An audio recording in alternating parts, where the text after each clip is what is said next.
Trust your instinct. You are their parents and you are very much your baby's voice, and it's important that you speak up for them. Trust in the team. The nursing staff are phenomenal. Yeah. So the doctors and the consultants, and they are very much there to support you too.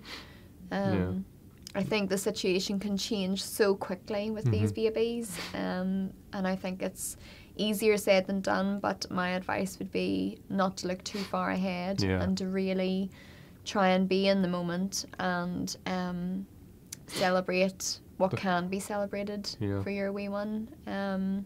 Yeah, just live in the moment and just, you know, and you do, that's something that just comes, you know, you just adapt, you know, and you kind of block out what's going on around you and you focus on your babies. And as Nicole said, to celebrate, you know, I remember the first time the boys even held my finger and that was like, wow, you know, and to enjoy those moments, you know. And I think on a practical level, it's really important as a parent at the very start of your journey and while you're going through your journey to be kind to yourself. And to make sure that you're eating and you're trying to get some sleep and that you have support around you. And I know that we both found it very helpful even to see the clinical psychologist who was on board. Which was excellent.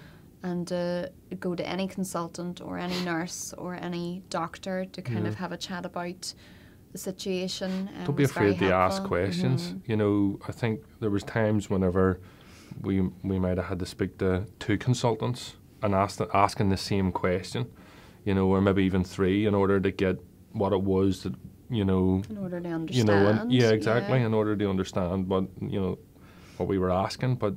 And you know, it doesn't matter if you ask the same question 100 times. You know, ask it till you know exactly, you know, and you're clear. And that's where the staff were, you know, that's what they were great at, you know, and we found it very reassuring that, you know, no question, there's no silly questions, you know.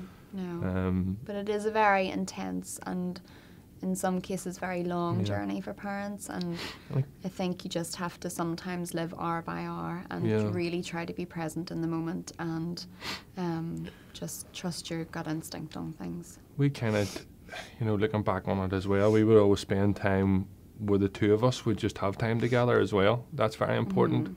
And I know you're there for your babies and everything else, but just find a little bit of time where you 2 can sit down and discuss, you know, what's happened, even if it's night just before you put your head down, you know, just to discuss what's happening and maybe the plan for the next day. You know, it's just nice to just keep talking. I think we also took a lot of support from other parents who were going through that journey. I think that's absolutely essential and vital in that unit, is to speak up and speak to other parents, because we got a lot of comfort from that. And actually some of our greatest friendships over the last year actually are parents who have been through the same journey. So I think you've got to speak to other parents who have similar situations. Definitely.